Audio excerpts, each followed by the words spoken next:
আমি বাজারে মেয়ে না যে টাকার জন্য ইমপ্রেস করব। তাছাড়া আপনার মতো লুচ্চা না যে মানুষের গোপন অঙ্গের দিকে তাকাবো। আর ঘরটা আপনার না যে আমি বেরিয়ে যাব। বেরোনোর হলে আপনি যান।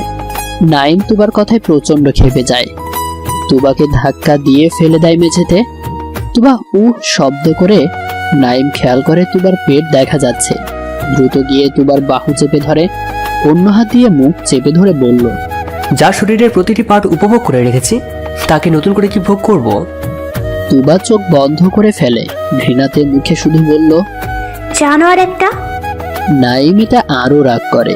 5 আঙ্গুলের নখ তুবার বাহুতে গেঁথে দেয় আর রাগে ফোঁস করতে করতে বলল, জানুয়ারি তো, সেই জন্য প্রমাণ রেখে যাচ্ছি শরীরটাতে। তুবা ব্যথায় অস্থির হয়ে যাচ্ছে। সেদিকে ভ্রুক্ষেপ নেই নাইমের, শুধু দাঁত দিয়ে তুবার গলায় কয়েক জায়গায় কামড় বসিয়ে দেয়। এমন ভাবে কামড় দিয়েছে যেন রক্ত পড়ে যাবে যে কোনো মুহূর্তেই। এরপর তুবাকে আবারও ধাক্কা দিয়ে দূরে সরিয়ে দেয়। চুপচাপ উঠে বেডে শুয়ে পড়ে নাইম। আর তুবা ব্যথার যন্ত্রণাতে সারাটা রাত কাতরাতে থাকে। সারা রাত নাইমকে অমানুষ জানোয়ার বলে গালি দিতে থাকে। তুবার সাথে নাইমের বিয়ে হবার কোনো কথাই ছিল না, তবুও হয়েছে। বিয়ের জন্য সম্পূর্ণভাবে দায়ী নাইম। অথচ এই নাইম কিনা তুবার সাথে রাফ বিহেভিয়ার করছে। তুবা মাত্রই অনার্স সেকেন্ড ইয়ারে উঠেছে। বাবা মা আর বড় বোনের সাথে একসাথে থাকতো। তুবার বাবার ট্রান্সফার হয়ে যাওয়ায় তুবাকে ওর মামার বাসায় রাখতে বাধ্য হয় তুবার আম্মু। 1 মাস থাকার পর হোস্টেল ঠিক করে দেয়। এরপর থেকে তুবা হোস্টেলেই থাকতো। তুবা কখনো ওর মামাতো ভাইকে দেখেনি, কারণ নাইমকে ছোটবেলায় বিদেশে পাঠিয়ে দিয়েছিল তুবার মামি। তুবার সাথে তুবার মামির সম্পর্ক খুব ভালো না হলেও একেবারে খারাপ ছিল না বিধায় তুবার মামাতো বোন নুরার বিয়েতে তুবাকে দাওয়াত দেয়। তুবাও বেড়াতে চলে আসে মামার বাসায়। এটাই ছিল তুবার জীবনের সবচাইতে বড় ভুল।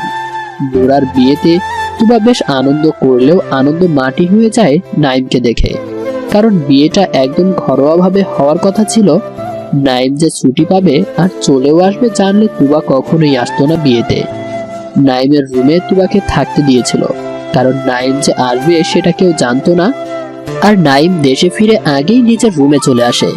তখন বিকেল বেলায় তুবা বেঘোরে ঘুমোচ্ছে। স্কার্টটা হাঁটু পর্যন্ত উঠে গেছে আর টপসটা দিয়ে পেট দেখা যাচ্ছে। নাইমের অবাক লাগে, ও রুমে একটা মেয়ে কিভাবে আসলো এটা ভেবে।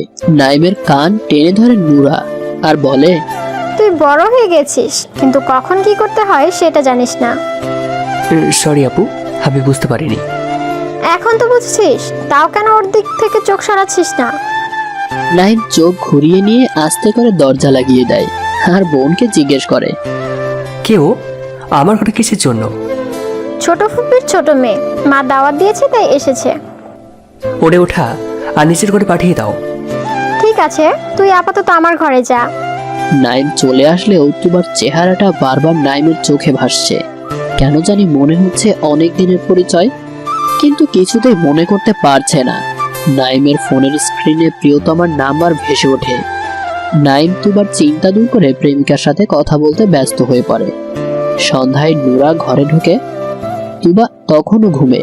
নুরা তুবার মাথায় টোকা দেয়। তুবা উঠে বসে। নুরা তখন বলে, ঘুমানোর সময় স্কার্ট পরে ঘুমাস কেন? আর গায়ে চাদর টেনে ঘুমালে তোর প্রবলেম কি? কেন আপু, কি হয়েছে? আহ্লাদি গলায় তুবা জিজ্ঞেস করে। কি আবার হবে? নাইম এসেছিল। তুবা চমকে উঠে। নাইম তো আসার কথা ছিল না, তাহলে হঠাৎ আসলো কেন? তাড়াতাড়ি ওড়না টেনে নিয়ে নিজেকে ঢেকে ফেলে আর নুরাকে বলে, আপু, আমি তাহলে হোস্টেলে চলে যাই, আমার এখানে থাকতে ভয় করবে। নাইম কি বাঘ নাকি ভাল্লুক? আশ্চর্য তো, তুই নিচের ঘরে থাকবি 2 দিন। তুবা মাথা নাড়ায় আর উঠে পড়ে। সবকিছু ঠিকঠাক করে গুছিয়ে নেয়। তাড়াতাড়ি করে নিচে রুমে চলে আসে। রাত 8টার দিকে মনে পড়ে গোসলের কাপড়গুলো বারান্দায় শুকাতে দেওয়া ছিল, ওগুলোতে আনতে ভুলে গেছে তুবা। তাড়াতাড়ি করে কাপড় আনতে চলে যায়। দরজাতে যেই নক করে ঢুকতে হয় সেটা ভুলে গেছে। দরজা খুলে অবাক হয়ে দাঁড়িয়ে যায় তুবা। নাইম শুধুমাত্র হাফ প্যান্ট পরে কানে ইয়ারফোন লাগিয়ে নাচছে। তুবা নাইমের এমন অবস্থা দেখে পিছু ফিরে চলে আসার সময় নাইম জিজ্ঞেস করে, কি আপু, কিছু বলবে? হঠাৎ নাইম পেছনের দিকে ঘুরে দেখে তুবা দাঁড়িয়ে। নাইমকে দেখে তুবা দৌড়ে নিচে নেমে যায় আর হাঁপাতে হাঁপাতে নুরার সামনে গিয়ে বলে, আপু, সর্বনাশ হয়ে গেছে। আমার কাপড়গুলো তো ভাইয়ার ঘরের বারান্দায়। আরে ধুর, ওগুলো আমি তোর ঘরে দিয়ে আসলাম না। সব দিছো, কিন্তু একটা ছোট কাপড় পরে গেছে মনে হয়। কি বলিস? ঠিক আছে, চল আমার সাথে, নিয়ে আসতে হবে। নাইম ঘরে শুয়ে আছে তখন নুরা ঢুকে বলে, অলওয়েজ শুয়েই থাকবি নাকি বাইরে কিছুক্ষণ করে হলেও বেড়াবি? তোমাদের শহর কি ঘোরার মতো শহর? হ্যাঁ, বাইরে থাকতে থাকতে দেশ তো ভালো লাগবেই না। বাইরে পাঠিয়েছিলে কিসের জন্য? এখন মেনে নিতেই হবে। এই তো বা, বারান্দায় আমার কিছু জিনিস আছে, নিয়ে আয় তো। বলে তুবাকে ডাক দেয় নুরা। তুবা সংকোচ করে ঘরে ঢুকলেও তাড়াহুড়ো করে বারান্দায় গিয়ে কাপড় নিয়ে নুরার সামনে আসে। নুরাকে তখন নাইম বলে, ও আচ্ছা, ও তাহলে মেইড। নুরার চোখ দুটো বড় করে নাইমের দিকে তাকালো। ততক্ষণে তুবা বেরিয়ে গেছে। তুবার খুব খারাপ হয়ে যায়। কেউ কখনো ওকে মেড বলবেও ও ভাবতে পারেনি। নুরা নাইমকে ধমক দিয়ে বলল, ওকে তুই মেইড বললি কেন? আমি ভালো করে জানি ওর কাপড় ছিল ওগুলো। ন্যাকামি করে তোমাকে কেন ডাকতে হবে? আমি কি ওকে কে ছেড়ে দেবো নাকি? বড় বোনের সামনে কি যাতা বলছিস? আশ্চর্য তো, আমরা এই সুযোগে যদি সামান্য কথাকে ফান হিসেবে দেখতে না পারি তো আধুনিক হয়ে লাভ কি হলো? আধুনিকতার নামে নোংরামি বন্ধ কর নাইম। বিদেশে সব কিছু ওপেন, তাই দেশে এসে স্বভাব চেঞ্জ করি। কিভাবে বলো? নুরা ভালো করেই জানে নাইমের সাথে তর্ক করা বৃথা, তাই চলে আসে তুবার ঘরে। এসে দেখে তুবা মুখ চেপে কান্না করছে। নুরা তুবার মাথায় হাত দেওয়ার সাথে সাথে ভয়ে কুঁকড়ে যায় তুবা। নুরাকে দেখে শান্ত হয়। নুরা তুবাকে বলল, তুই কি পাগল নাকি? ও তোর সাথে ফাজলামো করেছে। আপু, আমি কাল সকালে চলে যাব। ওনাকে আমার খুব ভয় করে। কেন? তুবা চুপ হয়ে যায়। পরে বলল, উনি বিদেশি, বিদেশিদের আমার ভয় লাগে। উফ, তোরা সবগুলি ঢঙ্গি। আমাকে তো ভয় পাইয়ে দিয়েছিলে। কাল বিয়ে শেষ হবার পর চলে যাস, ওকে? তাই হবে। কিরে তুবা, তুই কোথায় যাবি বলছিস? তুবার মামি হঠাৎ রুমে ঢোকে। তুবাও চমকে যায় কথা শুনে। ওহ মামি, আপনি? আমি তো ভয় পেয়ে গিয়েছিলাম। যেখানে যাবি যাস, পরশুর আগে যাবি না কিন্তু। কেন মামি? নুরার বিয়ে ঘরোয়াভাবে হবে বলে আত্মীয় ডাকিনি। ওকে একা পাঠাতে পারবো না। আমি আর তোর মামা যাব ও বাড়িতে। তোকে ঘর গোছাতে হবে আর কি। কিন্তু নাইম ভাইয়া আছে যে। তুবার চোখে মুখে বিস্ময়। ও কাল থাকবে না বলছে, ওর বন্ধুর জন্মদিনের পার্টিতে যাবে। তুবা মনে মনে ভাবছে, জন্মদিন না ছাই, যাবে তো গার্লফ্রেন্ডের সাথে ডেটে। মামিকে সান্ত্বনা দিয়ে বলল, আচ্ছা মামি, থাকবো। এই না হলে ভালো মেয়ে, নুরার বিয়ের পর তোর জন্য পাত্র খুঁজবো। থাম। তুবা একটু লজ্জা পেয়ে উঠে চলে যায়। নুরার বিয়ে খুব সিম্পল ভাবে সম্পন্ন হয়, কারণ নুরার বিয়ে বারবার ভেঙে যেত। কারণটা আজও অজানা বলেই গোপনে বিয়ে ঠিক করে বিয়ে দিয়ে দেয় নুরার পরিবার। বিয়ে শেষ হওয়া মাত্রই নাইম পার্টিতে যাবে বলে বেরিয়ে যায়। নুরাকে সহ তুবার মামা মামিও যায়। তুবা আর একজন কাজের মেয়ে ঘর পাহারায় থাকে। কাজের মেয়ের উপর তো আর পুরো ভরসা করা যায় না, সেজন্যই তুবাকে রেখে যাওয়া। তুবা কি আর জানতো একা থাকা তার জন্য কাল হয়ে দাঁড়াবে? রাত 1টার দিকে কলিং বেলের শব্দে তুবা লাফিয়ে ওঠে। লেহেঙ্গা খুলতে শুরু করেছিল মাত্র। সবকিছু গোছাতে গিয়ে সময় হয়নি ড্রেস চেঞ্জ করার। ওড়নার সেফটি পিন খোলা মাত্রই কলিং বেল বাজে। তুবা ওড়নাটা পেঁচিয়ে দরজার কাছে গিয়ে দেখার চেষ্টা করে কে এসেছে। দুটো ছেলেকে দেখে তুবার খুব ভয় পায়। দরজা না খুলে দাঁড়িয়ে থাকে হাঁ হয়ে। বাইরে থেকে আওয়াজ আসে, দরজা খোল প্লিজ, নাইমের অবস্থা ভালো না। তুবা ভয় কাটিয়ে দরজা খুলে দেয়। নাইম ঘরে ঢুকে টলমল ভাবে। ভেতরে এসেই তুবার গায়ের উপর ঢলে পড়ে। নাইমের বন্ধু বলল, ভাবি আমি গেলাম, ও আজ একটু বেশি গিলে ফেলেছে, সাবধানে থাকবেন। তুবা অবাক হয়ে গেল, ওকে ভাবি ডাকলো কেন? আর এই ছেলেটা কিভাবে ঘরে নিয়ে যাবে সে চিন্তায় মাথায় ঘুরপাক খাচ্ছে।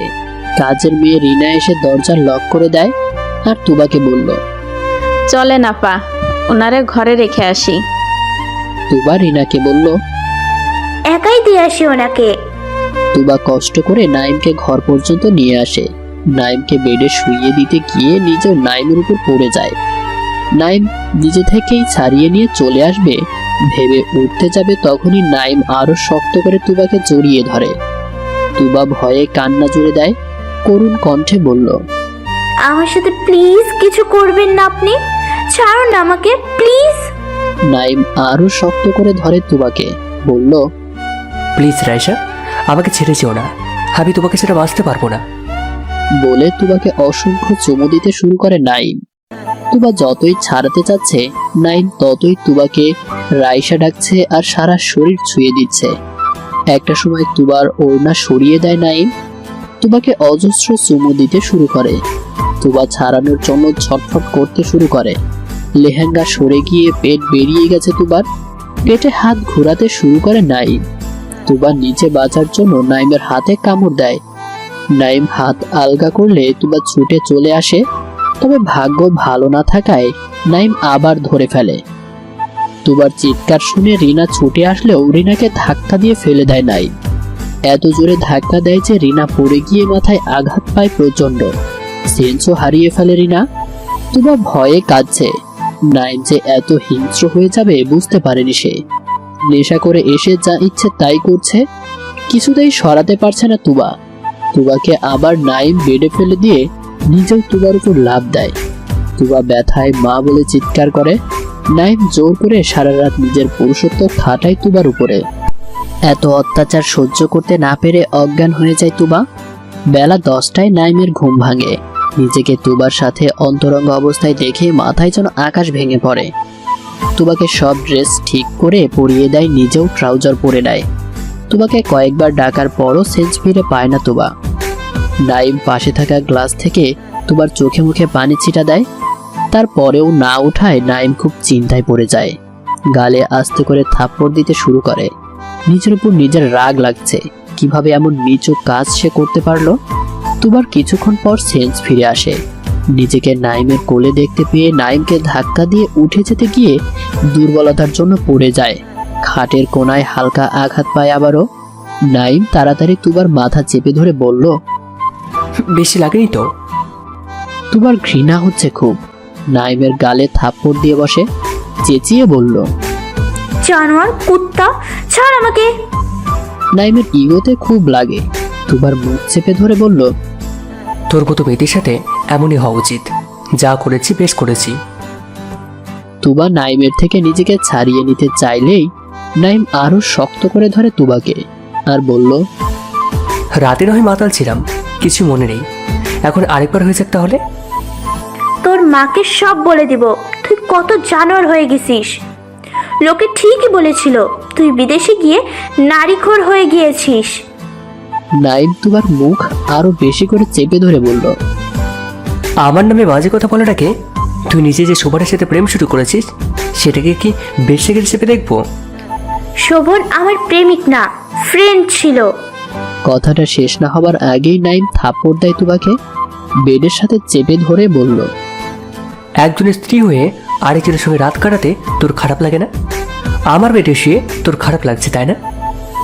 তুবা বুঝতে পারছে না নাইম কি বলছে, তাই জিজ্ঞাসু ভাবে বলল, আমি কারো স্ত্রী না, আমার নামে যা শুনেছেন সব মিথ্যা অপবাদ। নাইম তুবার চুলের মুঠি ধরে বলল, যদি প্রমাণ করতে পারি তোকে সেদিনই খুন করব। এদিকে নাইমের ফোনে বারবার রিংটোন বাজছে। নাইমের আম্মু বারবার ফোন দিচ্ছে। নাইম ইচ্ছে করেই ধরছে না এতক্ষণ। নাইম ভালো করেই জানে রিনা সব বলে দিয়েছে, সেজন্যই বারবার ফোন আসছে। নাইম ফোন অফ করে দেয়। তুবা আস্তে করে উঠে দাঁড়ায়। নাইম উপরে গিয়ে তুবাকে পেছন থেকে জাপটে ধরে পেটে খামচিয়ে দেয় আর বলল, রাতটা তো সারা জীবনের স্মৃতি, আজ ওটা মনে করে তুই কাঁদবি আজীবন। হিংস্র পশু আপনি। আগেও ঘৃণা করতাম, এখন থেকে আরো বেশি ঘৃণা করব। তুবা ব্যথায় হাঁটতে পারছে না, তবুও টলমল ভাবে নিচের ঘরে নেমে আসে। বেডের উপর বসে কাঁদতে শুরু করে। কেন আমাকে এই বাসায় রেখে গেলে মা? এই পশুর সাথে কাটানো মুহূর্তগুলো কিছুতেই ভুলতে পারছি না। কিভাবে বেঁচে থাকবো আমি? হঠাৎ মনে হয় মরে যাওয়াই ভালো হবে। ভেবেই একটা ওড়না দিয়ে ফ্যানের সাথে ফাঁস তৈরি করে তুবার গালে জোরে থাপ্পড় দেয় নাইম। এরপর বুকে জড়িয়ে ধরে বলে, তোর মাথা ঠিক আছে? কি করতে যাচ্ছিলি তুই?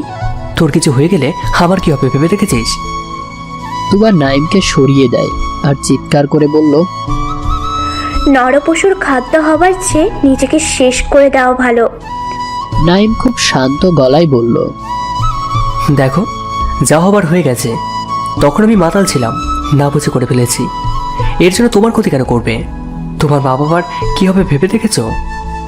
তুবা অন্যদিকে তাকিয়ে চুপ করে বসে পড়ে। নাহিম বুঝতে পারছে তুবার সাথে অন্যায় করেছে সে।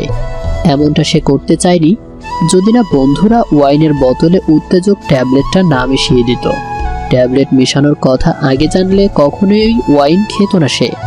আফসোস করতে করতে তুবার হাত ধরে নাইম, মাথা নিচু করে বলল, বিয়ে করা ভাই, তবু সুইসাইড করো না। কখনো না, করার হলে তখনই করতাম। নাইম বুঝতে পারে তুবা সব ভুলে গেছে। নাইম তুবার চোখে চোখ রেখে বলে, তখন হয়নি, এখন হবে। আজ তোমাকে বিয়ে করব। আমার তোমাকে অপছন্দ না। বিয়ে করলে তুমি সুখেই থাকবে। আর যদি মনে হয় আমার সাথে থাকবে না, সেপারেশন নেবে, আপত্তি নেই, দিয়ে দেবো। তুবা বলল, একটা ধর্ষককে বিয়ে কখনোই করব না। দেখো তুবা, এই ঘটনা রিনা জানে। ও 5 কান করবে। তুমি তো জানোই মেয়েরা রেডিও, যা হয় তার ডবল গুজব ছড়ায়। সমাজ এত বাজে, আবার প্রবলেম হবে না, হবে তোমার। কটু কথা শুনতে শুনতে তুমি বেঁচে থেকেও মৃত্যু হয়ে যাবে। সেজন্যই মরে যাওয়াই ভালো। মৃত্যু কখনো সমাধান হতে পারে না। যদি তাই হতো তো আত্মহত্যা মহাপাপ হতো না। তুবা উঠে দাঁড়ায়, দৌড়ে রুম থেকে চলে যেতে চায়। তখন নাইম দৌড়ে গিয়ে তুবাকে আটকায় আর বলল, ভালোভাবে বিয়ের প্রস্তাব দিলাম, না শুনে কাজটা ভালো করলে না। এর শাস্তি তুমি পাবে। জোর করে বিয়ে করবো তোমাকে। তুবা জোর করে বলে। আমার লাশকে বিয়ে করিয়েন। নাইম তুবাকে আবারও থাপ্পড় দেয় আর বলে, মরার কথা তুই বলবি না। তোকে মরতে হলে আমার হাতেই মরতে হবে। নাইমের আম্মু মিসেস রেবেকা বেগম তখনই তুবার ঘরে এসে উপস্থিত হয়।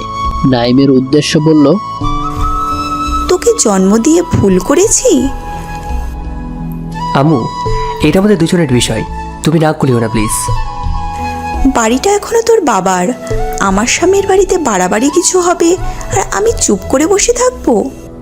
তো থাকো তোমার বাসায়, তোমাকে নিয়ে অন্য জায়গায় থাকবো। আপনার সাথে কোথাও যাব না। ছাড়ুন আমাকে আপনি। তুবা আবার রেগে কথাটা বলল।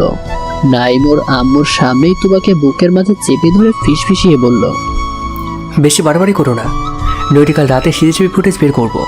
গোটা দুনিয়া দেখার আগে তোমার বাপ মা দেখবে। তুবার চোখ দুটো নিচের দিকে তাকিয়ে বলল, ছি। নাইম তুবার হাত ধরে বাইরে নিয়ে যেতে চাইলেই তুবার মামি তুবাকে বলল, বাইরে যাস না, তোরা বস, তোদের বিয়ের ব্যবস্থা বাড়িতেই করছি। তুবা প্রথমে না চাইলেও বিয়ে করতে বাধ্য হয়। এত কিছুর পর বাসর রাতে ঢুকে নাইমের থাপ্পড় খেয়ে তুবার ঘৃণা আরো বেড়ে যায়। বিয়ের পরদিন ঘুম থেকে উঠে কোনো রকম শাওয়ার নিয়ে বেরিয়ে আসে তুবা। নাইম তখনও ঘুমিয়ে আছে দেখে দরজা খুলে বাইরে বের হয়। বিয়ের পর নতুন বউয়ের ভেজা চুল, গলায় আদরের চিহ্ন, এ যেন সোনাই সোহাগা। নুরা এসেই তুবাকে বলল। তুবা হঠাৎ গলায় ওড়না দিয়ে ঢেকে দেয় আর মনে মনে ভাবছে, এটা ভালোবাসার চিহ্ন নাকি অত্যাচারের চিহ্ন, তা যদি বুঝতে। মুখে কিছু না বলে মুখ মলিন করে দাঁড়িয়ে থাকে। অতঃপর বলল, আমি হোস্টেলে ফিরে যেতে চাই। প্লিজ আটকাবেন না আপু। তুই এবারের বউ হতে আগে থেকে চাইতিস, আর আজ যখন তোর উদ্দেশ্য সার্থক তখন তুই চলে যেতে চাইছিস। তুবার মামা কথাটা বলল। তুবা মাথা নিচু করে বলল, তখন আপনার ছেলে আমাকে ভালোবাসতো, আমিও তাকে পছন্দ করতাম, কিন্তু এখন তাকে ঘৃণা করি। আর যাকে ঘৃণা করি তার সাথে ঘর করা যায় না, তাও যদি চরিত্র ঠিক থাকতো। কথাটা বলার সাথে সাথে তুবার চুলের মুঠি ধরে নাইম।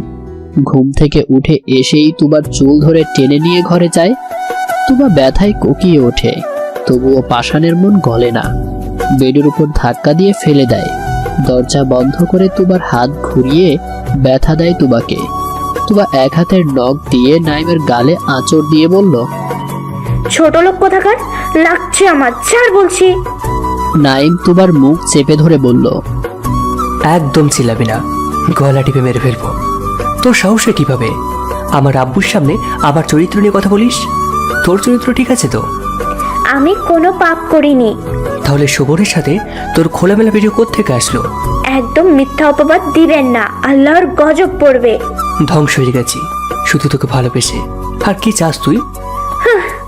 ভালোবাসা মাই ফুট, আপনাকে আমি ঘৃণা করি। বলে তুবা নাইমের মুখে থুতু দেয়।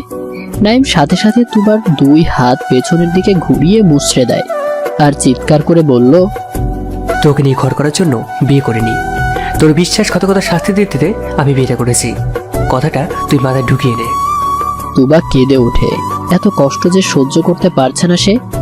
দিনগুলি ভালোই ছিল, একদম স্বপ্নময়। লুকিয়ে লুকিয়ে তুবার হাসি দেখা, তুবাকে ভয় দেখানো, তুবার ভয় পেয়ে চিৎকার করা, বিশেষ করে তুবার বেনি করা চুল ধরে টানা। তুবার নাকটা খাড়া, উজ্জ্বল শ্যামলা চেহারা, চোখ দুটো গভীর কালো, ঘন চোখের পাপড়ি, ঠোঁট চিকন সরু, ঠোঁটের কোনায় ছোট্ট একটা তিল। সবকিছু মিলিয়ে তুবাকে প্রথম থেকে পছন্দ করতো নাইম, কিন্তু কখনো মনের কথা বলা তো দূরে থাক, সব সময় তুবাকে শাস্তির ব্যবস্থা করে দিত নাইম। বেশিরভাগ খুনসুটি হতো নানুর বাড়িতে, কারণ তখন 2 পরিবার একসাথেই থাকতো।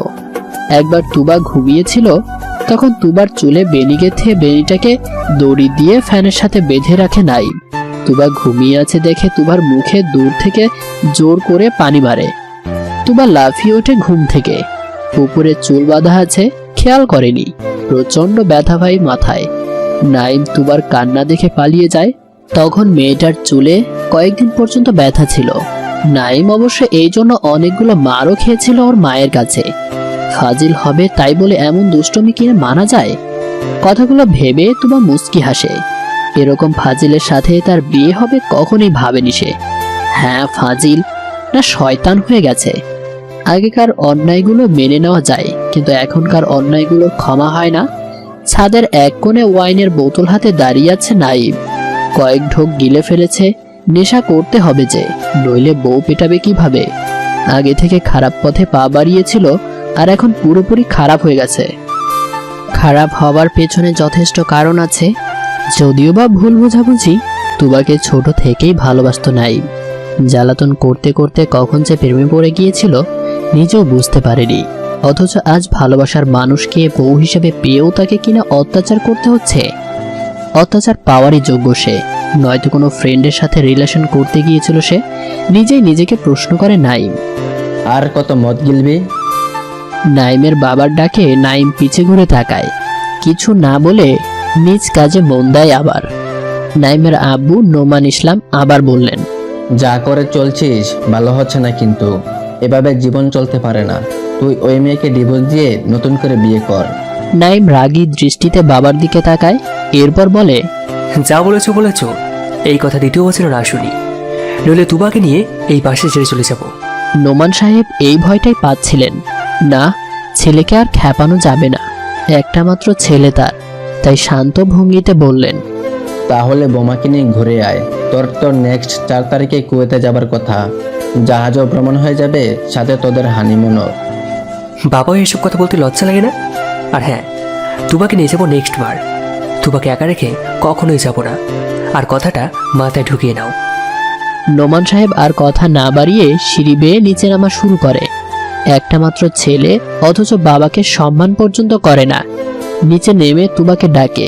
তুবা ঘর থেকে বেরিয়ে আসলে নোমান সাহেব বললেন, তোর বাসায় সবকিছু জানিয়েছি, ওরা আসলে যা সিদ্ধান্ত নিবে তাই হবে।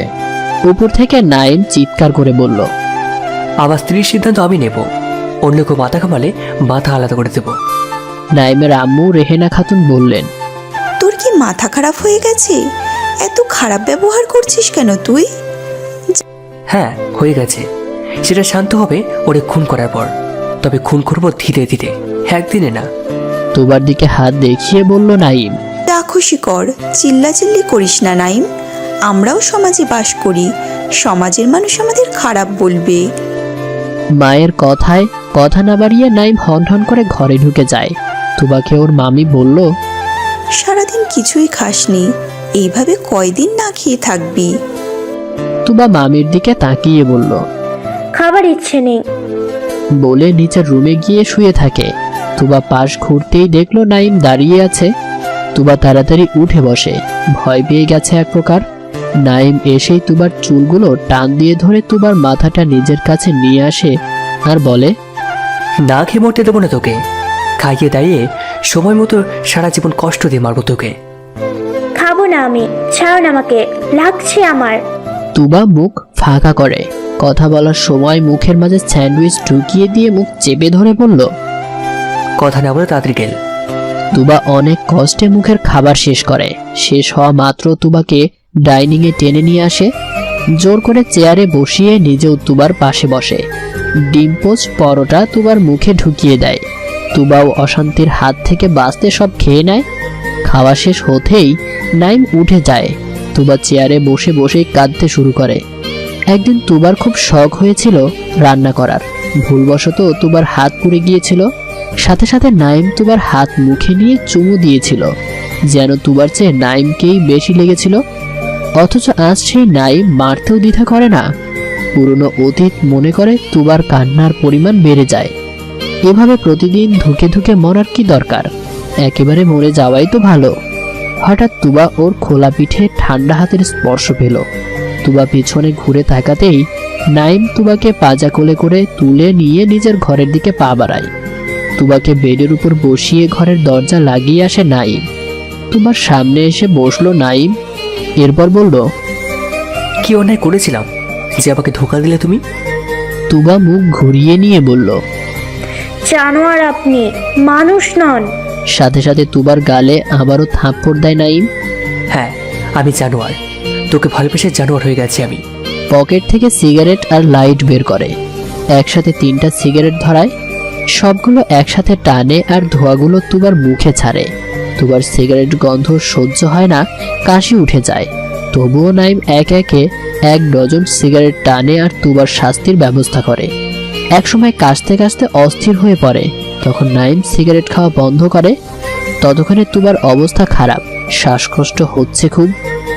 ভোরে ঘুম থেকে ওঠে তুবা, দেখে নাইম ওকে জড়িয়ে ধরে ঘুমিয়ে আছে। রাতের কথা মনে পড়ে, যেমন কষ্টও দেয় তেমন যত্নও করে।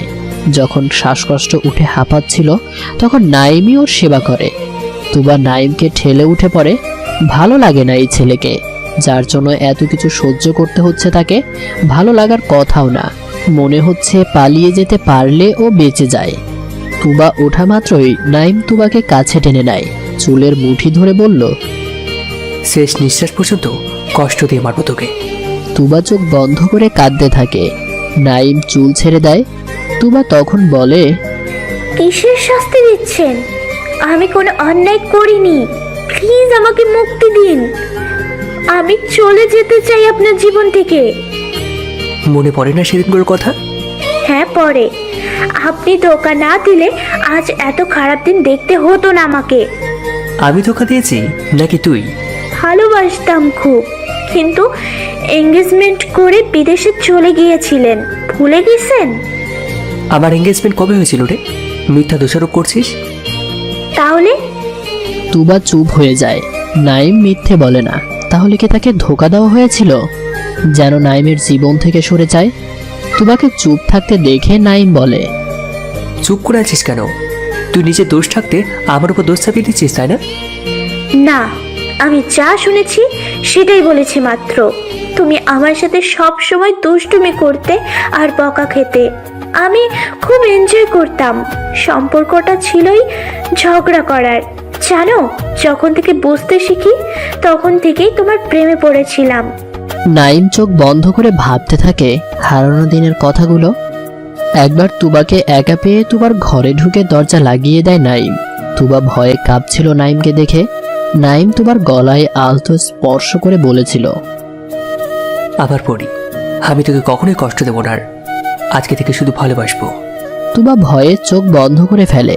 কিছুক্ষণ পর খেয়াল করে কেউ কথা বলছে না। চোখ খুলে দেখে কেউ নেই সামনে। তুবা আশেপাশে তাকায়, ভাবছিল তুবাকে হয়তো কিস করবে। সত্যি কি নাইম এসেছিল? এমন ধাঁধা মনের মাঝে ঢুকে যায়। তখন গেটে নক করার শব্দ শুনতে পায়। নাইম ঢুকে বলে, কি রে, কি এত ভাবছিস? তুমি কি একটু আগে রুমে এসেছিলে? জেগে থেকে স্বপ্ন দেখছিস মানে? নাকি অনেক কিছু আশা করছিস মনে মনে? কি আশা করব, আজব তো। নাইম হুট করে তুবার কপালে কিস করে বলে, আমি তোকে বিয়ে করতে চাই।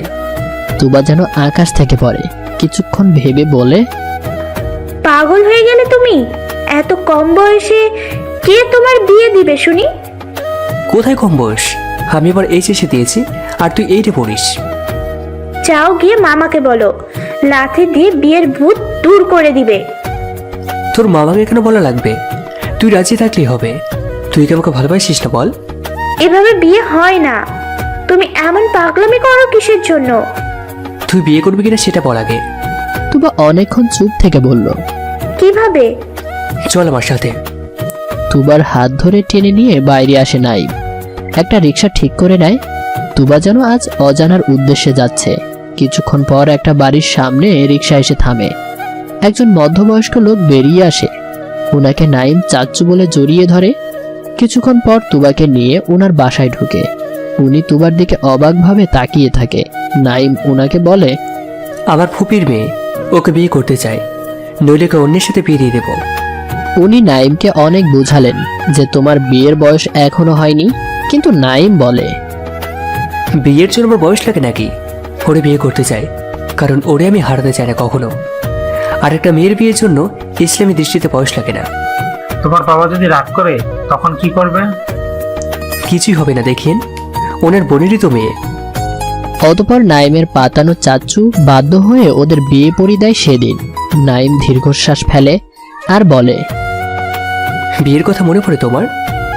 হুম। সেদিন তোমাকে জোরপূর্বক কাছে টেনে নিয়েছিলাম। সেটা তো কোনো পাপ ছিল না তোমার। বিয়ে করাবো তুমি আমার। অনেক আগে থেকেই তুমি আমার বৈধ স্ত্রী। তোমার রাগ অনেক কমে আসে নাইমের উপর থেকে।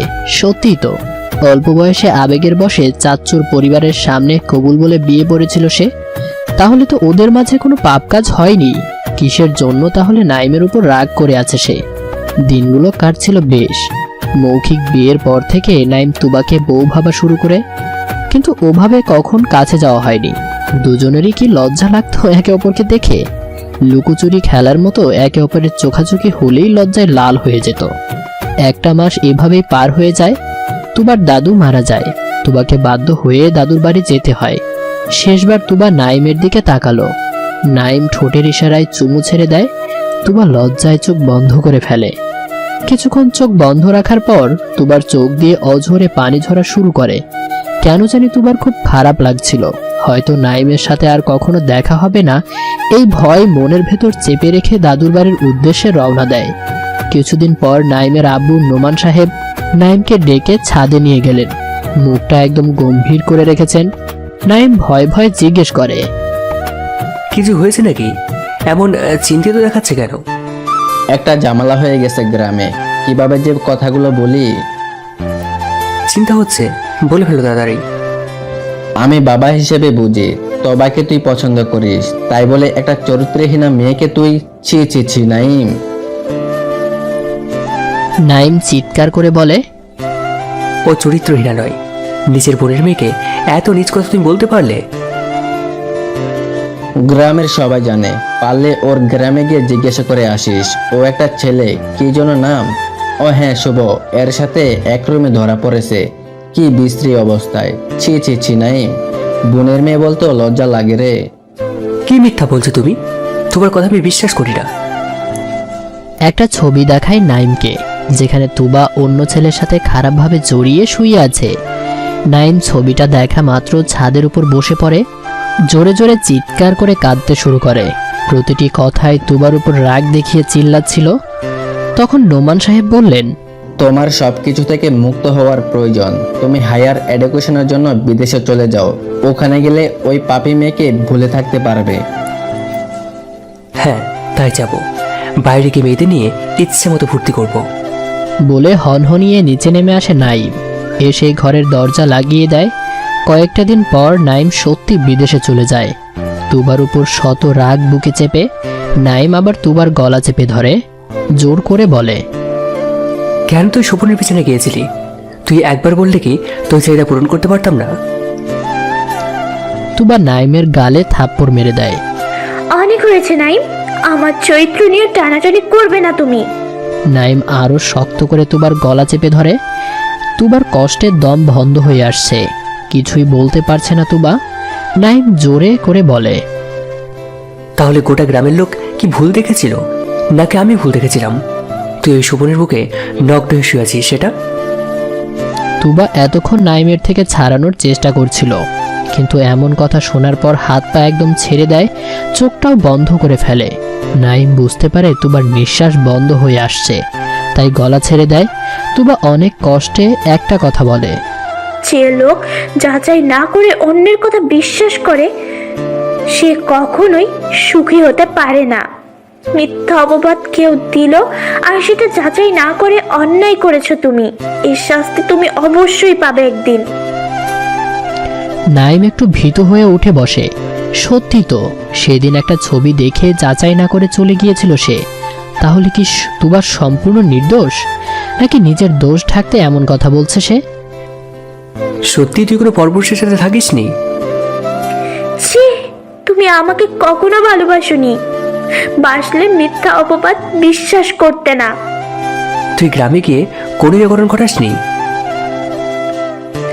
আমি তখন কত ছোট ছিলাম, ভুলে গেছো? ওই বয়সেই যদি অঘটন ঘটাই তাহলে এতদিন থেকে দেখছো আমাকে, এই বয়সেও নিশ্চয়ই খারাপ কাজ করে বেড়াই। তাহলে আমাকে যা বলা হয়েছিল সব কি মিথ্যা ছিল?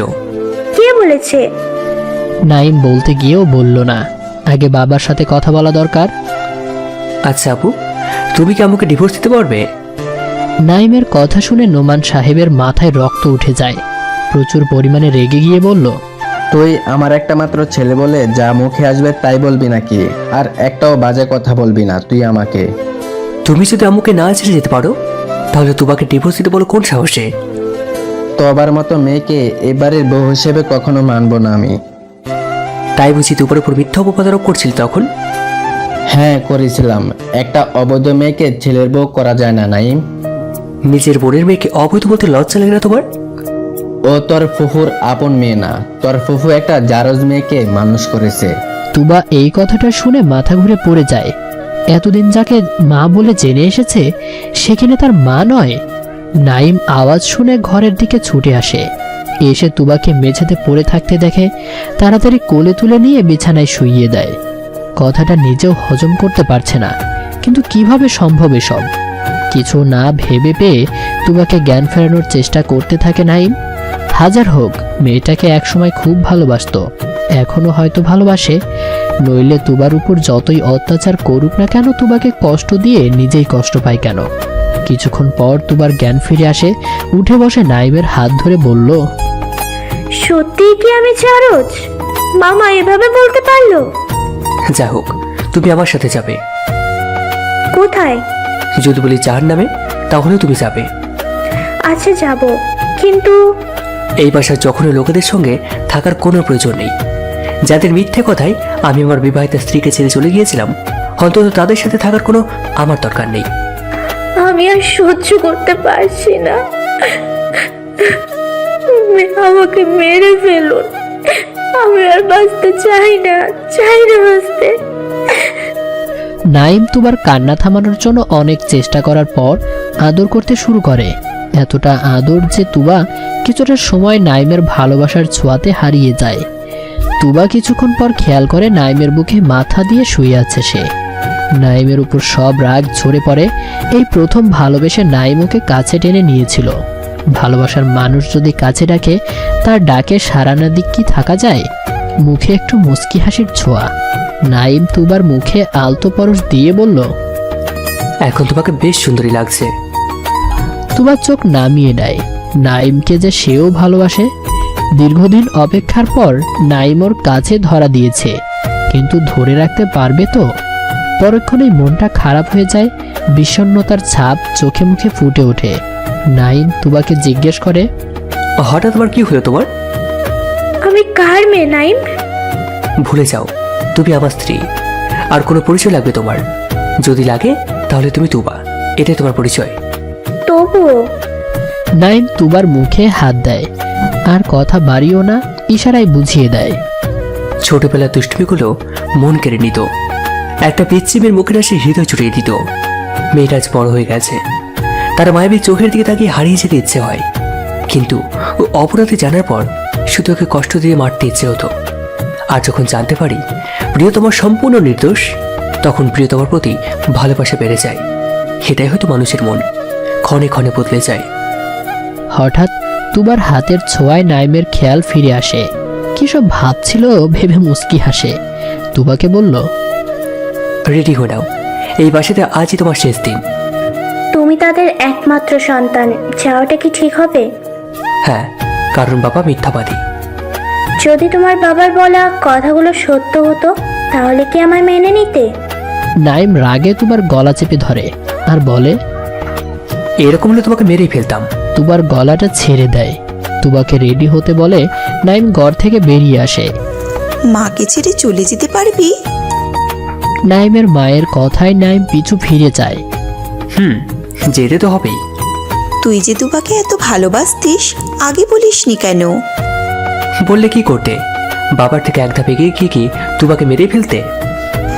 বিয়ে তো করিয়ে দিতে পারতাম। তুবাকে কি এখন আমি বিয়ে করেছি, নাকি 5 বছর আগে বিয়ে করেছি? বাবা সে বিয়ের কথা জানার পর তুবাকে আমার জীবন থেকে সরিয়ে দেওয়ার চেষ্টা করেছে, আর সম্পূর্ণ ব্যাপার তোমার কাছ থেকে চেপে রেখেছে। নইলে তোমরা তুবাকে আপুর বিয়েতে দাওয়াত দিতে না, তোমার সাথে দেখা হতো না, আর বিয়ে তো দূরেই ছিল। কিছুক্ষণ অবাক হয়ে কথা শুনে নাইমের আম্মু পরক্ষণেই বলে, তাহলে যাওয়ার আগে আমাকেও নিয়ে যাস। আগে ওকে নিয়ে যাই, তুমি যাওয়ার হলে পরে যেও। এখন প্লিজ মন খারাপ করো না। তুবাকে নিয়ে ঘর থেকে বেরিয়ে আসে নাইম গন্তব্য বন্ধুর বাসায়। সবকিছু ঠিকঠাক করে তুবাকে নিয়ে বাইরে চলে যাবে। গাড়ি থেকে নামার সময় তুবার নাম ধরে কেউ ডাকে। তুবা পেছনে ফিরে তাকাতে দেখে শোভন। তুবা এড়িয়ে যাওয়ার চেষ্টা করলে নাইম জিজ্ঞেস করে, উনি কে? তুবা ভয়ে ভয়ে বলে, ক্লাসমেট। ততক্ষণে ছেলেটা কাছে চলে আসে। এসেই নাইমের উদ্দেশ্যে বলে, আপনাকে ঠিক চিনলাম না, কে আপনি? নাইম ভ্রুকুচকে বলে, আপনি তুবাকে কিভাবে চেনেন? আরে আমি শোভন, ওর বয়ফ্রেন্ড। ওর বাসায় তো আমাদের বিয়ের কথা পাকা করে রেখেছি। নাইম তুবার দিকে তাকালো। তুবা ভয়ে চুপসে গেছে। নাইম তুবার গালে জোরে করে থাপ্পড় দেয়। তুবার দু চোখ দিয়ে জল গড়িয়ে পড়ে। মাথা নিচু করে অঝরে কাঁদছে মেয়েটা। এতটা অবিশ্বাস নিয়ে কি ঘর করা যায়? তুবাকে আবারও নিজের বাসায় এনে ইচ্ছে মতো আঘাত করে নাইম। কারণ একটাই, ছবিতে দেখা শোভন আর এই শোভন পুরোপুরি দেখতে একই রকম। তুবা যতবার কিছুই জানে না বলছে, ততবারই নাইম তুবাকে চর থাপ্পড় এমনকি ঘুষি পর্যন্ত মেরেছে। মারের চোটে মেয়েটা অজ্ঞান হয়ে পড়েছিল এতক্ষণ। জ্ঞান ফিরে আসা মাত্র কিছুক্ষণ আগের ঘটনা নিয়ে কাঁদতে শুরু করে তুবা। বাইরে প্রচুর বৃষ্টি হচ্ছে, সাথে বজ্রপাত। কিন্তু এই বৃষ্টি তুবার হৃদয় ছুঁচ্ছে না। বজ্রপাতের শব্দেও ভয় লাগছে না, শুধু বুকের মাঝে হাহাকার বয়ে চলেছে। কিভাবে একটা মানুষ এত নির্দয়ভাবে মারতে পারে? অনেকটা কষ্ট করে তুবা উঠে দাঁড়ায়। আয়নার সামনে নিজেকে একবার দেখে নেয়। গালে থাপ্পড় দেওয়ার জন্য রক্ত জমাট বেঁধে গেছে। নাকের নিচে রক্ত জমে আছে, হাতে কালশিটে পড়েছে কালো হয়ে। গলাতে কামড়ে দেওয়ার দাগ, গায়ের রং পর্যন্ত বিবর্ণ হয়ে গেছে। এভাবে কি একটা মানুষ বাঁচতে পারে? কষ্ট করে বাথরুমে গিয়ে শাওয়ার ছেড়ে দেয়। গায়ে পানি পড়াতে জ্বলছে শরীরটা। তারপরও গোসল সেরে দিয়ে ফ্রেশ হয়ে বেরিয়ে আসে। জায়নামাজ বিছিয়ে নামাজ শেষ করে কোরআন শরীফ পড়ে একটু। কিছুক্ষণ পড়ার পর নিজেকে আর ধরে রাখতে পারে না। কান্নার জল গড়িয়ে পড়ছে। স্বামীর অবিশ্বাস নিয়ে কিভাবে সে ঘর করবে? কিছুক্ষণের মাঝে নাইম ঘরে ঢুকেই তুবাকে মুখ খারাপ করে গালি দিয়ে বলে, তোর মতো কখনো নামাজ হবে না, পবিত্র কোরআন শরীফ তোর হাতেও রাখা যাবে না। বলে তুবার সামনে থেকে কেড়ে নেয় নাইম। তুবা শুধু একবার বলল, আমি সজ্ঞানে কখনো পাপ করিনি নাইম। তাহলে কি অজ্ঞান হয়ে শোভনের বিছানায় গিয়েছিলি? আম্মু শুধু শোভনের সাথে বিয়ে ঠিক করে রেখেছিল, কিন্তু বিশ্বাস করো আমি ওকে মোটেও পছন্দ করতাম না। তাহলে ওর বিছানায় গিয়েছিলি কেন? নাইম প্লিজ বিশ্বাস করো আমাকে। তোকে বিশ্বাস করা আর পতিতা যদি বলে সে নিষ্পাপ, তাহলে একই কথা হবে। তুবা শুধু উচ্চারণ করে। ছি, অন্যদিকে তাকিয়ে মুখ ঘুরিয়ে নেয় তুবা। ঘৃণা হচ্ছে তার, খুব ঘৃণা হচ্ছে নিজেকে, ঘৃণা হচ্ছে নাইমকে যে কিনা অন্যের কথা বেশি বিশ্বাস করে। তুবা উঠে দাঁড়ায়, ঘর থেকে বেরিয়ে যেতে লাগলে নাইম পায়ে পাড়া দেয়। এতে তুবা পা পিছলে পড়ে যায়, মাথাটা কেটে গিয়ে ব্লাড বের হতে শুরু করে। নাইম তুবাকে ওভাবেই ফেলে রেখে বেরিয়ে যায়। আবার নিচে নেমে দেখে ফুপু দাঁড়িয়ে আছে, দেখেও না দেখার ভান করে বেরিয়ে যায় বাসা থেকে। তুবার আম্মু তুবাকে নিয়ে হসপিটালে আসে। মেয়েটা নিজের না হলেও বড্ড আদরের। এই বাসাতে এসে মেয়েটাকে এত নির্যাতন সহ্য করতে হচ্ছে দেখে মায়ের চোখে জল গড়িয়ে পড়ে। 24 ঘন্টা পর তুবার জ্ঞান ফিরে আসে। মাথায় 5টা সেলাই পড়েছে, অনেকটাই কেটে গিয়েছিল। এতক্ষণ ঘুমের ঔষধ দিয়ে ঘুম পাড়িয়ে রাখা হয়েছিল, নইলে কাটা জায়গাগুলোতে অনেক পেইন হতো। জ্ঞান ফিরে মায়ের হাত বুকে জড়িয়ে কান্না করছে মেয়েটা। তুবার আম্মু তুবার মাথায় হাত রেখে বলল, নাইম যতই খারাপ হোক, তুমি ওর সংসারেই থেকো। তুমি ওকে সহ্য করে নিও, কারণ ও তোমার স্বামী। তুমি যদি ওকে ছেড়ে যেতেও চাও, তাহলে সমাজ তোমাকে খারাপ বলবে। মেয়েরা স্বামীর ঘরে ঢুকে বউ হয়ে আর বের হয় লাশ হয়ে। যদিও তুমি অনেক ভালো একটা মেয়ে, তবুও কপালে দোষ পড়লে তোমাকে নিয়ে বাজে কথা বলতে খারাপ মানুষদের বাঁধবে না। সমাজ কি বললো সেটাই দেখবে আম্মু? আমার সুখটাও কি দেখবে না? নাইম, ও ওর ভুল বুঝতে পারবে, দেখো, তখন তুমি অনেক সুখী হবে। তুবা চোখ বন্ধ করে অনুভব করে সমাজের নির্মমতা। কিছুই করার নেই তার, মেনে নিতেই হবে। যদি তুমি নীরবে সহ্য করো স্বামীর অত্যাচার, হবে না কবু দ্বন্দ্ব, বিন্দাস করিতে পারিবে সংসার। নারী যদি তুমি হও স্পষ্টবাদী, কারো অন্যায়ের প্রতিবাদ, পাবে না কো সুখ, লেগে রবে সারাক্ষণ ঝগড়া বিবাদ। হবে ছোট সমাজের কাছে তুমিই হবে খারাপ, নিজের মাতা পিতা পর্যন্ত তোমায় করবে দোষারোপ। আফসোস, কেউ শুনবে না তোমার আর্তনাদ। চোখ বন্ধ করে সব সহ্য করাই তোমার কাজ। তোমার নেই কোনো অস্তিত্ব, নেই অধিকার। মাথা নিচু করে বাঁচার তুমি দাবিদার। তুবার মুখে এমন কড়া কথাগুলো শুনে তুবার আম্মু বলল, তুমি নাইমের সাথেই থাকতে বাধ্য, কারণ তুমি আর একা নও।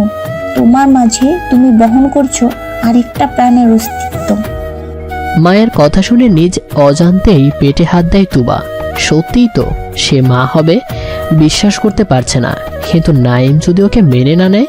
সত্যি যাচাই ক্ষমতা তুমি হারিয়ে ফেলেছো নাইম। আজ তোমাকে কিছু কথা বলি যেগুলো কেউ কখনো জানে না। নাইমের আম্মু নাইমের উদ্দেশ্যে কথাগুলো বলে। বলে ফেলো, আমি শুনছি। তুবাকে তুমি ভালোবাসতে আমি বুঝিনি, বিয়ে করেছিলে তাও বুঝিনি, কেন বিদেশে গিয়েছিলে তাও বুঝিনি। আমি তো তোমার মা হবারই যোগ্য না। তবে কিছু গোপন কথা জানি যা প্রকাশ করা জরুরি। যখন তুবা তোমার ফুপির গর্ভে মাত্র 1 মাস, তখন তুবার আব্বু গুলি খেয়ে মারা যায়। তুহা মানসিক আঘাতে ঘরবন্দি হয়ে গিয়েছিল, কারণ ওরা বিয়েটাই করেছিল লুকিয়ে। কারো কাছে বিয়ের কথা প্রকাশ করতে পারেনি, বাচ্চার কথা কিভাবে প্রকাশ করবে? তাও যখন হাজবেন্ড আর দুনিয়ায় নেই, তখন আমি বুঝে গেলাম মেয়ে হিসেবে লুকোনোর চেষ্টা করেও লাভ হয়নি। 7 মাস পর ধরা পড়ে যায়। তোমার বাবা তুহাকে ইচ্ছে মতো পেটায়। তুহা অজ্ঞান হয়ে পড়ে যায়। সাথে সাথে আমরা হসপিটালে নিয়ে যাই। তুবাকে অপরিপক্কভাবে জন্ম দিয়ে তোহার মৃত্যু হয়। তুবা তোমার ফুপিরই মেয়ে, তবে বড় ফুপি নয়, ছোট ফুপির মেয়ে। যে ছোট ফুপিকে তুমি চেনোই না। তুবাকে তোমার বড় ফুপি নিজের মেয়ের মতোই লালন পালন করেছে, কখনো মায়ের অভাব বুঝতে দেয়নি। তবে তোমার বাবা কখনো তুবাকে মেনে নিতে পারেনি। তার ধারণা তুবার জন্যই নিজ বোনকে হত্যা করেছে সে। তুমি এসব কি বলছো? একজন ভাই কিভাবে তার বোনকে হত্যা করেছে? ঠিক যেভাবে তুমি তুবাকে পিটিয়েছো সেভাবেই। তুবা মরলে মরে যাক, অন্তত তুবার পেটের বাচ্চাকে তো আর কেউ জারজ বলবে না? নাইম যেমন অবাক হয়ে যায় তেমন খুশিও হয়।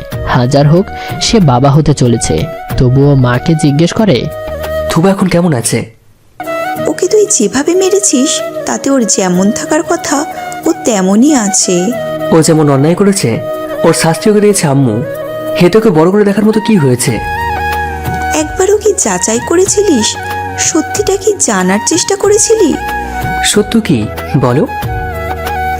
তুবাকে তোমার বাবা অবৈধ মেয়ে ভাবে, তাই উনি কখনো চায়নি তুবা তোমার বউ হোক। যখন তোমার চাচ্চু বিয়ের কথা তোমার বাবাকে বলে, তখনই তোমার বাবা তুবাকে সরানোর চেষ্টা করে, যার ফলে তুবাকে এই মৃত্যু যন্ত্রণা ভোগ করতে হচ্ছে। তুবাকে ঘুমের ওষুধ দেওয়া হয়। তুবা ঘুমিয়ে পড়লে ওর ঘরে একটা ছেলেকে ঢুকিয়ে দেয়, কিছু ছবি তোলে আর মেয়েটাকে বানায় চরিত্রহীনা, শুধুমাত্র তোমার চোখে। অন্য কেউ এই ঘটনা জানে না। বিনিময়ে শোভন নামে ছেলেটার সাথে তুবার বিয়ে ঠিক করে রাখে তোমার বাবা, কারণ ঘটনার জানাজানি হয়ে গেলে সম্মান চলে যেত ওনার। তাই চুপিচাপে ঘটনা ধামাচাপা দেন উনি। তুবার বাবা মা নিজেদের সম্মান রক্ষার্থে বিয়েতে রাজি হয়ে যায়। বিয়েও ঠিক করে তুবার অনার্স শেষ করার পর, কারণ তুবা তখন অনেক ছোট ছিল। অত ছোট মেয়েকে বিয়ে দিলে কেস হয়ে যেত তখন। তুবা ওইসব ঘটনার কিছুই জানতো না, তোমার বাবাই বলতে নিষেধ করে দিয়েছিল। তুবাকে বেশি খাটালে সব সত্যি বেরিয়ে যেত কিনা সেটার ভয়ে। বিয়ে ঠিক করার কথা তুবা জানতো না। তুবার ঘুম ভাঙলে ওকে বলা হলো, তুমি লুসি নামের মেয়ের সাথে এঙ্গেজমেন্ট করেছো। এতেই ওর মনের মধ্যে তোমার জন্য ঘৃণা তৈরি হয়, সব কিছু ভুলে যাওয়ার চেষ্টা করে। তুমিও ভুল বুঝে বিদেশে চলে গেলে, আর সে ভুল বুঝে এই বাসাতেই কখনো এলো না, গ্রামেই পড়াশুনো শেষ করে, সাথে তোমাকেও কখনো দেখেনি। এটা ভেবে মনে মনে সান্ত্বনা দেয় নিজেকে। গ্রামে এইচএসসি দিয়ে ভর্তির পরীক্ষাতে কপাল দোষে এই ভার্সিটিতেই চান্স পেল। ভর্তি হলো ঠিকই, কিন্তু এখানে আসতো না আর। তানহা মানে তোর বড় ফুপি মাঝে মাঝে আসতো বেড়াতে। আমিও মাঝে মধ্যে যেতাম ওদের বাসায়, নুরাকে নিয়ে যেতাম। কথা হতো, সখ্যতাও করে নুরার সাথে। একটা বছর ভালোভাবেই পার হয়ে গেল। হঠাৎ ওর বাবা মানে খালুর ট্রান্সফারের জন্য ওকে কিছুদিন আমাদের বাসায় এনে রাখি। ও যত তাড়াতাড়ি সম্ভব হোস্টেল ঠিক করে ওখানে চলে যায়। বুঝতাম না কেন গিয়েছিল, এখন বুঝি। তোর স্মৃতি ভুলে থাকার জন্য চলে গিয়েছিল। হঠাৎ নুরার বিয়ে, তোর আগমন, তুবাকে তুই জোর করে বিয়ে করলি, আর আজ এই দিন দেখতে হচ্ছে। খুব ভালো করেছিস নাইম, তোর ভুলের জন্য আজ মেয়েটা মরতে বসেছে। একটা দীর্ঘশ্বাস ছাড়ে নাইমের আম্মু। এতগুলো সত্য নাইম হজম করতে পারবে না। নাইমের দু চোখ বেয়ে জল গড়িয়ে পড়ছে। এতটা পাষাণ সে কিভাবে হতে পারলো? তুবা ওকে কি কখনো ক্ষমা করতে পারবে? এক বুক শঙ্কা বুকের মাঝে নিয়ে তুবার কাছে রওনা হলো নাইম। বাইরে প্রচণ্ড রোদের তাপ, চোখ যেন ঝলসিয়ে যায়। এত রোদের ভিতর একা দাঁড়িয়ে আছে নাইম। তুবা দেখেও না দেখার ভান করে ঘরে শুয়ে আছে। এত অত্যাচার সহ্য করার পর যতটুকু ভালোবাসা ছিল তার 90% মরে গেছে। সে তার ভুল বুঝতে পেরেছে নিশ্চয়ই। বুঝুক কতটা কষ্ট দিয়েছে সে আমাকে। ভালোই হয়েছে, অন্তত জানতে তো পেরেছে আমি খারাপ মেয়ে না, বা তাকে কখনো ধোঁকা দেইনি। তুবার ভাবনার ছেদ পড়ে। একজন নার্স একটা খাম হাতে নিয়ে তুবার দিকে এগিয়ে ধরে আছে। তুবা চুপচাপ খামটা হাতে নিল। জানে কে পাঠিয়েছে, তাই না খুলে বুকের মাঝে চেপে ধরে রাখলো। খামটা খুব সুন্দর করে সাজানো, অনেকগুলো কার্টুন আঁকানো, দুটো লাল রঙের আর আরেকটা বাচ্চা কার্টুন যেটা কিনা নীল রঙের। এই খামটা অনেক বছর আগেই নাইম তুবাকে গিফট করেছিল। তুবা জিজ্ঞেস করেছিল, দুটো লাল একটা নীল কেন? লাল দুটো তুই আর আমি, আর নীলটা আমাদের বাচ্চা। বলেই নাইম খিলখিল করে হাসছিল। তুবা নাইমের মাথায় গাঁটটা মেরে বলেছিল, আমি তো নিজেই এখনো বাচ্চা।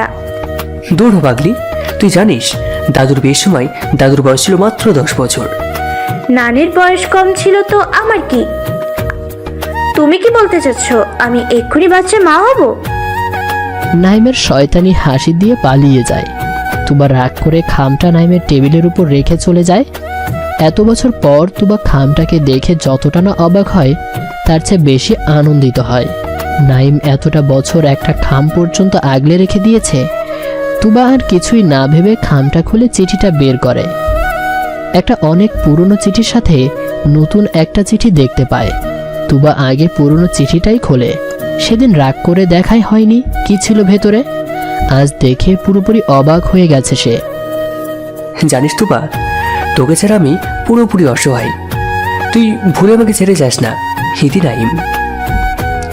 তুবা মুচকি হাসে। আসলেই নাইম ওকে অনেক ভালোবাসতো। কি যেন চিন্তা করে কিছুক্ষণ হয়তো হারিয়ে যাওয়া অতীতগুলো হঠাৎ খেয়াল আসতেই নতুন চিঠিটা খোলে। প্রিয় তুবা, তোকে ভালোবেসে আমি এতটাই অন্ধ হয়ে গেছিলাম যে যাচাই না করে তোর উপর আরোপ করা মিথ্যা অপবাদ বিশ্বাস করে ফেলেছিলাম। তার শাস্তি আজ এতটা বছর ধরে পাচ্ছি। ক্ষমা কি করে দেওয়া যায় না? একটাবার কি ভালোবাসা যায় না? মানলাম আমি খারাপ, তাই বলে কি এতটাই খারাপ? ইতি নাইম। তুবা আবার জানালার দিকে তাকালো। নাইম পুরো 2 ঘন্টা ধরে এই রোদে দাঁড়িয়ে আছে। ইশারায় নাইমকে ডাকলো তুবা। তুবার ওঠার ক্ষমতা থাকলে ওই যেত, কিন্তু ও যে নিজে এখন খুবই দুর্বল। নাইম এসে তুবার বাম পাশে বসে, বাম হাতটা ধরে ফুপিয়ে কান্না শুরু করে আর কেঁদে কেঁদে বলে, তোর আর আমার সম্পর্কের মাঝে নিজ জন্মদাতাই যে ভিলেন হয়ে যাবে সেটা কখনোই বুঝতে পারিনি রে। আল্লাহ হয়তো এতেই আমার ভালো চেয়েছিল। এত কষ্ট দিয়ে। তুমি জানো না, আল্লাহ তাআলা নিজেই বলেছেন, আমি অবশ্যই তোমাদেরকে কিছু না কিছু দিয়েই পরীক্ষায় ফেলবই। মাঝে মধ্যে তোমাদেরকে বিপদের আতঙ্ক, ক্ষুধার কষ্ট দিয়ে, সম্পদ, জীবন, পণ্য, ফল, ফসল হারানোর মধ্য দিয়ে। আর যারা কষ্টের মধ্যেও ধৈর্য নিষ্ঠার সাথে চেষ্টা করে তাদেরকেও সুখবর দাও। আল বাকারা আয়াত 155। যাই হোক, তোমার আমার মিলন সেই দিনই হবে যেদিন মামা আমাদের মেনে নিবে। তুমি তোমার বউ হিসেবে আমাকে সেই দিনই পাবে যেদিন মামা হাসি মুখে আমায় ভালোবেসে বরণ করে নেবে। উনি কখনোই রাজি হবেন না তুবা। আর নিজের মায়ের খুনিকে কিভাবে ক্ষমা করতে পারো তুমি তুবা?